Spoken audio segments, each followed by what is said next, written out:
ಒಕ್ಕಲ್ತನ ಮನಿತನ. ಆಕಿ ಅಲ್ಲಿ ಸಿಟಿಯಾಗಿಂದ ಪ್ಯಾಶನ್ ಮಾಡಿದ ಹೆಣ್ಮಗಳು. ಯಾವಾಗಿಂದ ಅತ್ತಿ ಮನೆಗಿಂದ ಬಂದಿದ್ಲು, ಬಂದು ದಿನ ಅತ್ತಿ ಆಕಳ ಹಿಡ್ಕೊತಿದ್ಲು, ಹಾಲು ಹಿಡ್ಕೊತಿದ್ಲು. ಈಗ ಒಂದು ದಿವಸ ಏನು ಮಾಡ್ಯಾಳ ಏನ್ರಿ, ಅಗದಿ ಟಿಪ್ ಟಾಪ್ ಒಳ್ಳೆ ಕಿಮ್ಮತ್ತಿನ ಸೀರೆ ಹಾಕೊಂಡಾಳ. ಅದೇ ಹೊಸ್ತಾಗಿ ಬಂದು ಸೊಸಿ ಅಲ್ಲ, ಅಗದಿ ಕೊಳ ತುಂಬ ಬಂಗಾರ ಎಲ್ಲ ಹಾಕ್ಕೊಂಡು ಹಿಂಗೆ ತಿರುಗಾಡ್ತಿದ್ಲು. ಪಾಪ ಇರುದಾಗ ಇಟ್ಟಿದ್ದು ಬುಡ್ಡ ಏನ್ರಿ ಹಂಗೆ ಲುಟುಕ್ ತಿರುಗಾಡ್ತಿದ್ಲು ಮನ್ಯಾಗ. ಒಂದು ದಿವಸ ಅಂದ ಅತ್ತಿ ಏನ್ಲು, ಏನಾತಂಗಿ 5 ದಿನ ನೀವೇ ಆಕಳ ಹಿಂಡ್ಕೊತೀರಿ, ಇವತ್ತು ನಾ ಹಿಂಡ್ಕೊತೀನಿ ರೀ ಅಂದ. ಅತ್ತಿಗೆ ದೊಡ್ಡ ಖುಷಿ ಆಯ್ತು. ಯಾರಿಗೆ ಖುಷಿ ಆಗಂಗಿಲ್ಲ ರೀ, ಅತ್ತಿ ಕೆಲಸ ಬಿಡಿಸ್ರಿ ಅಂದ ಹತ್ತಿದೇರಿಗೆ ಖುಷಿ ಆಕೈತಿಲ್ಲ. ಹತ್ತಿದೇರಿಗೆ ಕೆಲಸ ಬಿಡಿಸ್ಬೇಕು, ಹೋದ ಕೂಡಲೇ ಹತ್ತಿದೇರಿಗಿಂದ ಕೆಲಸ ಬಿಡಿಸ್ಬೇಕು ಅಂದರೆ ಹತ್ತಿದೇರಿಗಿಂದ ಖುಷಿ. ನಿಮಗೆ ಮದುವೆ ಮಾಡ್ಕೊಂಡು ಕೂಡಲೇ ಗಂಡನ ಮನೆಗೆ ಹೋಗಿ ಹೇಳ್ತಾರೆ ಇಲ್ಲವ, ನೀವು ಹೋದ ಕೂಡಲೇ ಮೊದಲು ನಿಮ್ಮ ಅತ್ತಿ ಜುಟ್ಟ ನಿನ್ನ ಕೈಯಾಗ ಹಿಡ್ಕೊ, ಹತ್ತಿ ಜುಟ್ಟ ಹಿಡ್ಕೊಂಡ್ರಿ ಅಂತಂದ್ರೆ ಈ ವೀಸು ಹಾಕಿನ ಸುತ್ತನೇ ತಿರುಗ್ತಾವತ್ತ. ಹೌದಲ್ಲ, ಅತ್ತಿ ನಿನ್ನ ಕ್ಯಾದಲ್ಲ, ಮಾವು ನಿನ್ನ ಮಾತು ಕೇಳ್ತಾನ, ಗಂಡ ನಿನ್ನ ಮಾತು ಕೇಳ್ತಾನ, ಎಲ್ಲರೂ ನಿನ್ನ ಮಾತು ಕೇಳ್ತಾರ. ಅತ್ತಿ ಖುಷಿ ಇಡ್ರಿ ಏನ್ರಿ, ಸುಮ್ಮನೆ ನಾಟಕಿ ಮಾಡೋದು ಮಾಡ್ಬೇಕೇನು. ನಮ್ಮಲ್ಲಿ ಹಿಂಗೆ ಪ್ರವಚನ ನಡೆದಿತ್ತು.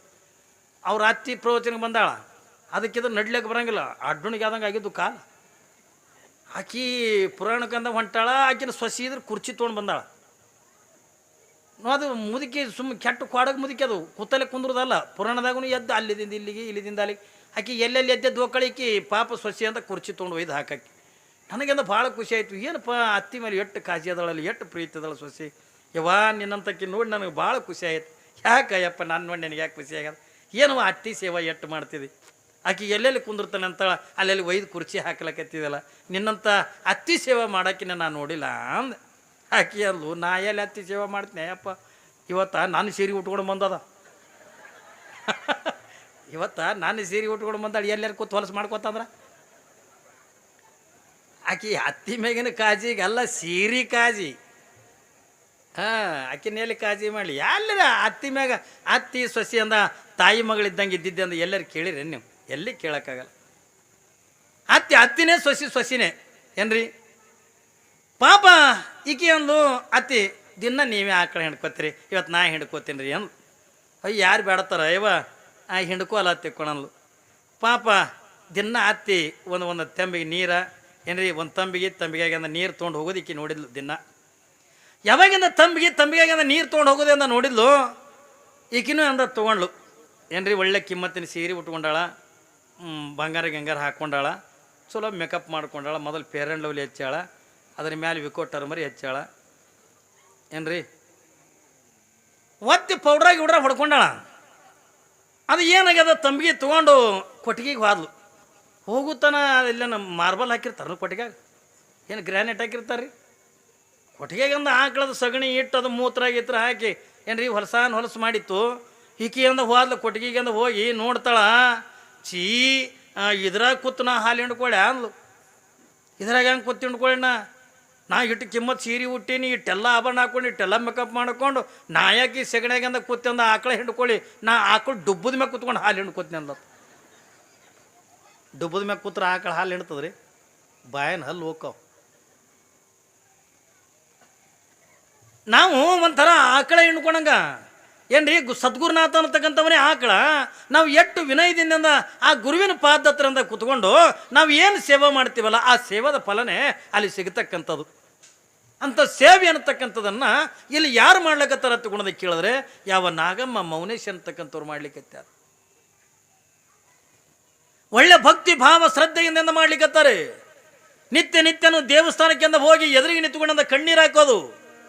ಯಾರು ನಾಗಮ್ಮಂದ ಕಣ್ಣೀರು ಹಾಕ್ತಾಳೆ, ಆದ್ರೆ ಮೌನೇಶ್ ಅಂತನ ಹುಚ್ಚಿ ಕಣ್ಣೀರು ಹಾಕಬಾರ್ದು. ನಾವು ಬೇಡಬಾರ್ದು. ದೇವರ ಹತ್ರ ಕೊಡ್ಬೇಕನ್ನುವಂಥ ಭಾವನೆ ಅವನ ಹತ್ರ ಇತ್ತು ಹತ್ತಿಕೊಂಡಂದ್ರ ಪರಮಾತ್ಮ ತಾನಾಗಿನಂದ ಕೊಡ್ತಾನೆ. ಮತ್ತು ಭವಿಷ್ಯದಿಂದ ಅವನಿಗಿಂದ ಕೊಡಬಾರ್ದತ್ತ ಅನ್ನುವಂಥ ಮನಸ್ಸಿತ್ತು ಅಂತಂದಾಗ ನಾವು ಏಟು ಬೇಡ್ಕೊಂಡ್ರು ಕೊಡಂಗಿಲ್ಲ. ಅದಕ್ಕೆ ನಾವಂದ ದೇವರ ಹತ್ರ ಭಿಕ್ಷೆ ಬೇಡೋದು ಬೇಡ.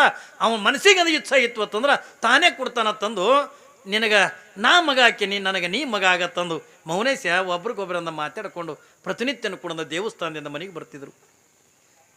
ಯಾವಾಗಿಂದ ಮನೆಗೆ ಬರ್ತಿದ್ರು, ಇದು ಎಲ್ಲವನ್ನು ಕೂಡ ನೋಡಿರ್ತಕ್ಕಂಥ ತಾಯಿ ಪಾರ್ವತಿ ಅಂತಾಳೆ, ಆಹಾ ಎಂಥ ಧರ್ಮವಂತರ ಮನಿತನ.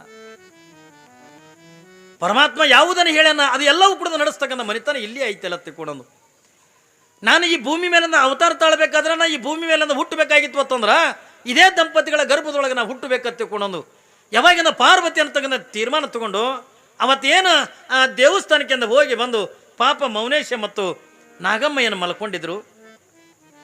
ರಾತ್ರಿ ಕನಸು ಬಿದ್ದ. ಯಾರಿಗೆ? ನಾಗಮ್ಮಗೂ ಕನಸು ಬಿದ್ದದ, ಈ ಕಡೆಯಿಂದ ಮೌನೇಶಗನು ಕೂಡ ಕನಸು ಬಿದ್ದದ. ಸಾಕ್ಷಾತ್ ಜಗನ್ಮಾತೆನೇ ಪಾರ್ವತಿನೇ ನಾಗಮ್ಮನ ಸ್ವಪ್ನದೊಳಗಿಂದ ಬಂದು ಹೇಳ್ತಾಳೆ, ನಾಗಮ್ಮ ಮಕ್ಕಳೆಲ್ಲ ತಗೊಂಡು ಚಿಂತೆ ಮಾಡಕತ್ತೇನವ, ಚಿಂತೆ ಮಾಡಬೇಡ.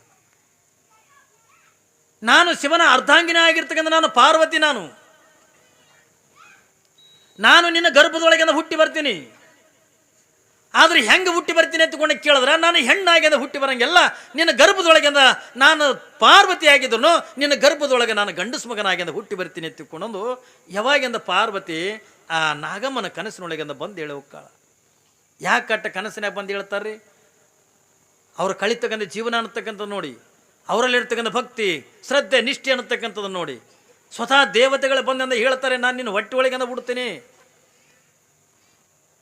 ನಿನ್ನ ಗರ್ಭದೊಳಗಿಂದ ನಾನು ಹುಡ್ತೀನಿ ಎತ್ತಿಕೊಂಡಂದ ಪಾರ್ವತಿ ಯಾವಾಗ ನಾಗಮ್ಮನ ಸ್ವಪ್ನದೊಳಗಿಂದ ಹೇಳಲ್ಲ, ಅದೇ ಆ ಸ್ವಪ್ನ ಮುಗಿಸ್ಕೊಂಡು ಮತ್ತೆ ಈ ಕಡೆಯಿಂದ ಮೌನೇಶನ ಕನಸಿನಾಗಿಂದ ಬಂದು, ಮೌನೇಶ ನಿನ್ನ ಭಕ್ತಿ ನಿನ್ನ ಶ್ರದ್ಧೆ ನಿಷ್ಠೆ ಅನ್ನತಕ್ಕ ನೋಡಿ ನನ್ನ ಮನಸ್ಸಿಗಿಂದ ಭಾಳ ಖುಷಿಯಾಗೈತಿಪ್ಪ. ನೀನೇನು ಮಕ್ಕಳನ್ನಿಂದ ಬೇಡ್ತಿದ್ದಲ್ಲ, ಸ್ವತಃ ನಾನೇ ನಿನ್ನ ಹೆಂಡತಿಯ ಗರ್ಭದೊಳಗಿಂದ ಹುಟ್ಟಿ ಬರ್ತೀನಿ ಎತ್ತಿಕೊಳ್ಳೋನು. ಒಂದು ಕಡೆಗಿಂದ ಮೌನೇಶಗಿಂದ ಹೇಳ್ತಾಳ, ಇನ್ನೊಂದು ಕಡೆಗಿಂದ ಯಾವ ನಾಗಮ್ಮಳಿಗಿಂದ ಹೇಳ್ತಾಳ. ಹೀಗೆಲ್ಲ ಹೇಳೋದು ಬೆಳಗಾಯಿತು, ಇಬ್ಬರಿಗೆ ಎಚ್ಚರ ಆಯಿತು. ಯಾವಾಗಿಂದ ಗಂಡಗಂತಾಳೆ, ಏನ್ರಿ ನನಗೊಂದು ಕನಸು ಬಿದ್ದಿತ್ತು, ಹುಚ್ಚಿ ನನಗೂ ಒಂದು ಕನಸು ಬಿದ್ದಿತ್ತು. ಏನಂತ ಬಿದ್ದದೆ? ನೀ ಹೇಳು, ನಿನಗೇನಂತ ಬಿದ್ದದ? ಇಲ್ಲ ನೀವು ಹೇಳ್ರಿ. ಯಾವಾಗಂದ ನಾಗಮ್ಮ ಅಂತಾಳ, ನಾನೇ ಮೊದಲು ಹೇಳ್ತೀನಿ ತಿಳ್ಕೊಂಡು ನನ್ನ ಕನಸಿನೊಳಗಿಂದ ಪರಮಾತ್ಮನ ಅರ್ಧಾಂಗಿನಿಯಾಗಿರ್ತಕ್ಕಂಥ ತಾಯಿ ಪಾರ್ವತಿ ಆ ಜಗನ್ಮಾತೆ ನನ್ನ ಕನಸಿನೊಳಗಿಂದ ಬಂದಿಲ್ಲ. ಹುಚ್ಚಿ ನನ್ನ ಕನಸಿನಾಗೂ ಅವಳೇ ಬಂದಿದ್ಲು, ನಿನಗೇನಂತ ಹೇಳ? ನಿನ್ನ ಗರ್ಭದೊಳಗಿಂದ ನಾನು ಗಂಡಸು ಮಗನಾಗಿಂದ ಹುಟ್ಟಿ ಬರ್ತೀನಿ ತಿಳ್ಕೊಳ್ಳೋದು ಹೇಳ. ಅವಾಗಿಂದ ಮೌನೇಶ್ ಅಂತನ ನನ್ನ ಸ್ವಪ್ನದೊಳಗೂ ಕೂಡ ಅದನ್ನೇ ಹೇಳ್ಯಾಳ. ನೋಡಿ ನಾವು ಎಷ್ಟು ಪುಣ್ಯ ಮಾಡೀವಿ. ಅಂತ ದೇವಾನು ದೇವತೆಗಳ ನಮ್ಮ ಗರ್ಭದೊಳಗಿಂದ ಹುಟ್ಟಿ ಬರ್ತಾರ ತಿಳ್ಕೊಂಡ್ರ ಇದಕ್ಕಿಂತ ಪುಣ್ಯ ಮತ್ತೊಂದು ಏನದ ಹುಚ್ಚಿ. ಅದಕ್ಕಾಗಿ ನಿನಗೆ ದಿನ ಹೇಳ್ತಿದ್ದೆ, ಅವ್ರು ಕೊಡ್ಬೇಕನ್ನುವಂಥ ಮನಸ್ಸಿತ್ತು ಅಂದ್ರೆ ಏನ್ರಿ ಪರಮಾತ್ಮ ತಾನೇ ಕೊಡ್ತಾನ, ನೀ ಯಾಕೆ ಬೇಡತೆ ತಿಳ್ಕೊಂಡು ಅನ್ನಕತ್ತೆ. ಇವತ್ತು ಕನಸಿನಾಗಿಂದ ತಾಯಿ ಹೇಳ ತಿಳ್ಕೊಂಡಂದಾಗ ಅದು 100ಕ್ಕೆ 100 ಅಂದ್ರೆ ಸತ್ಯ ಆಕೈತೆ ಅನ್ನುವಂಥದ್ದು ಯಾವಾಗಿಂದ ಮೌನೇಶನಿಗೆ ಮತ್ತು ನಾಗಮ್ಮನಿಗೆ ಗೊತ್ತಾಯ್ತು. ಯಾವಾಗಿಂದ ಗೊತ್ತಾಯಿತು, ಆ ತಾಯಿ ಜಗನ್ಮಾತೆ ಶುಕ್ರವಾರ ದಿವಸ ಏನು ಮಾಡ್ತಾಳೆ ತಗೊಂಡು ಕೇಳಿದ್ರೆ ಪಾರ್ವತಿ ನಾಗಮ್ಮಳ ಗರ್ಭದೊಳಗಿಂದ ಪ್ರವೇಶ ಮಾಡ್ತಾಳ. ಯಾವಾಗಿಂದ ಪಾರ್ವತಿ ನಾಗಮ್ಮಳ ಗರ್ಭದೊಳಗಿಂದ ಪ್ರವೇಶ ಮಾಡ್ತಾಳೆ, ಮತ್ತೆ ಇವಳ ಗರ್ಭದೊಳಗಿಂದ ಪ್ರವೇಶ ಆಗಿದ್ದ ನಾಗಮ್ಮಗಿಂದ ಹೆಂಗೆ ಗೊತ್ತಾಯ್ತು ಅಂತಕೊಂಡ ಕೇಳಿದ್ರೆ ಬೆಳಗಿನ ಜಾವ ಬ್ರಾಹ್ಮಿ ಮುಹೂರ್ತದೊಳಗೆ ಏನ್ರಿ ಬೆಳಗಿನ ಜಾವ ಒಂದು 5 ಗಂಟೆ ಸಮಯ, ಇನ್ನೇನು ಹೇಳ್ಬೇಕಂತ ಅನ್ನೋದ್ರೊಳಗೆ ಯಾವಾಗಿಂದ ನಾಗಮ್ಮ ಹಿಂಗೆ ಪ್ರತಿನಿತ್ಯ ಹೇಳುವಂಗೆ ಹಿಂಗೆ ಎಚ್ಚರಾಗಿ ಅಂದ ನೋಡ್ತಾಳೆ. ಜಗ್ಗನಂಗಿಂದ ಬೆಳಕಂದ ಕಣ್ಣಿದ್ರಿಗಿಂದ ಹೈದು ಹೋಯ್ತು. ಆ ಬೆಳಕು ಎಲ್ಲಿ ಹೋಯ್ತು ಅಂತಕೊಂಡು ಕೇಳಿದ್ರೆ ಏನ್ರಿ ತಾಯಿಯ ಒಕ್ಕಳ ಮಾರ್ಗದೊಳಗೆ ಏನ್ರಿ ಆ ದೀಪ ಅನ್ನತಕ್ಕಂಥದ್ದು, ಆ ಜ್ಯೋತಿ ಅನ್ನತಕ್ಕಂಥದ್ದು, ಆ ಬೆಳಕು ಅನ್ನತಕ್ಕಂಥದ್ದು ನಾಗಮ್ಮನ ಒಕ್ಕಳದಿಂದ ಶರೀರದೊಳಗಿಂದ ಪ್ರವೇಶ ಆಯ್ತದೆ. ಅವಾಗಿಂದ ಓಡಿ ಬಂದಿಂದ ಹೇಳ್ತಾಳೆ, ಏನ್ರಿ ಇವತ್ತು ನಾನು ಆ ತಾಯಿ ನನ್ನ ಗರ್ಭದೊಳಗಿಂದ ಪ್ರವೇಶ ಆಗಳ ತಿಳ್ಕೊಂಡಾಗ ಆ ಈರ್ವರೆಗೆ ಕೂಡ ಗಂಡ ಹೆಂಡತಿ ಅಂದ ಖುಷಿ ಪಡ್ತಾ. ತಿಂಗಳಾಯ್ತು, 2 ತಿಂಗಳಾಯ್ತು, ನಾಗಮ್ಮ ಗರ್ಭಿಣಿ ಅಕ್ಕಳ. ಗರ್ಭಿಣಿ ಆದ ಬಳಿಕ ಅಂದ ಎಷ್ಟು ಖುಷಿ ಆಗ್ಲಿಕ್ಕಿಲ್ರಿ. 3 ತಿಂಗಳಾಯ್ತು, 4 ತಿಂಗಳಾಯ್ತು. ನಿಮಗೆಲ್ಲರಿಗೂ ಕೂಡ ಬಯಕೆಗಳಿಂದ ಕಾಡ್ದಂಗೆ ಹಾಕಿ ನಾಗಮ್ಮಗನ ಕೂಡ ಬಯಕೆಗಳು ಕಾಡ್ತಿದ್ವು. ಅಂದ್ರೆ ನಿಮಗೆ ಕಾಡ ಬಯಕೆನೇ ಬೇರೆ ಏನ್ರಿ, ನಿಮಗೆ ಕಾಡ ಬಯಕೆ ಬೇರೆ. ನಿಮಗೆ ಅಂದ ಎಳ್ಳಚ್ಚಿ ಸಜ್ಜು ರೊಟ್ಟಿ ಏನ್ರಿ, ಹುಳ್ಬಾನ್ ಹಿಂಡಿ, ಅಗಸಿ ಹಿಂಡಿ, ಕರ್ಚಿಕಾಯಿ, ಆ ಹಣ್ಣ ಈ ಹಣ್ಣ ಏನ್ರಿ ಇವೆಲ್ಲ ಹಣ್ಣಾದ ತಿನ್ನಲ್ರಿ. ಮಣ್ಣು ತಿಂತಾರ ಹೊಲ್ದಾಗಿಂದು ಏನ್ರಿ, ಹೊಲ್ದಾಗಿನ ಎರಿ ಮಣ್ಣು ತಿಂತಾರೆ ಚಾಕ್ಲೇಟ್ ತಿಂದಂಗ ಏನ್ರಿ. ನಾ ಹೋಗ್ಬೇಕು ತಿನ್ನಕತ್ತಿಲ್ಲ, ಇಂಥ ಹೆಂಟಿ ಹಿಡ್ದವ ಹಿಂಗೆ ಮಾಡ್ಲಕತ್ತಿ. ಏನು ತಿಲ್ಲಕತ್ತಿ ಅಕ್ಕ ಅಂದೇನ? ಅಯ್ಯ ಮಣ್ಣು ತಿಲ್ಲಕತ್ತೀರಿ. ಮಣ್ಣು ಯಾಕೆ ತಿಲ್ಲಕತ್ತಿದ್ ಅಂದೇನ? ಅಯ್ಯ ನನ್ನ ಬಂಕಿ ಕಾಡ್ಲಕತ್ತಾವ. ಬಂಕಿ ಕಾಡಿದ್ರೆ ಮಣ್ಣು ತಿಂತಾರ ಅಂದೇನ? ಹ್ಞೂ ಯಪ್ಪ ಮಣ್ಣು ತಿಂತಾರ, ಅದಕ್ಕೆ ಹುಡ್ತಾವ ಇವಂತ ಕರಿಮಾರಿ ಬಂದೇನ. ಒಂದೊಂದು